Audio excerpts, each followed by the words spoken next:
Hello everyone, Java object oriented programming এর Bangla video টিউটোরিয়ালের পক্ষ থেকে সবাইকে স্বাগতম। আমি শরীফুল ইসলাম। তো আজকে টিউটোরিয়াল আমরা দেখব যে একটা সংখ্যা ইভেন না অড অর্থাৎ জোড় না বিজোড় সেটা কিভাবে বের করতে হয়।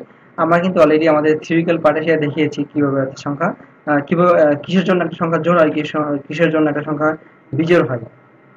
তো এখানে আমরা তার প্র্যাকটিক্যাল ইমপ্লিমেন্টেশন দেখাবো। তো আমরা আমাদের কাজের সুবিধার জন্য আগে থেকে কি একটা স্ক্যানার অবজেক্ট বানিয়ে রেখেছে, যার মাধ্যমে আমরা কি ইউজারের কাছ থেকে ইনপুট নিতে পারি। তো হ্যাঁ, আমরা ইউজারের কাছ থেকে ইনপুট নেওয়ার জন্য একটা এখানে কমান্ড দিয়ে দিচ্ছি, inter value to know it's a number, sorry, inter value to know it is a even or odd number, সেটা আর কি।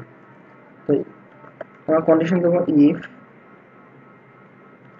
যে সংখ্যা দেবো একে দুই দ্বারা ভাগ করে যদি ভাগশেষ 0 হয়, তাহলে আমাদের কি হবে, এখানে আমাদের দেখা যাচ্ছে the number is even, the number is even। আর যদি না হয়, অর্থাৎ দুই দ্বারা ভাগ করলে যদি ভাগশেষ 0 না হয়, তাহলে কি দেখে আমাদের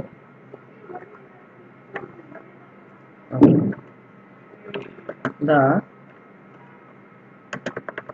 the number is the number is odd।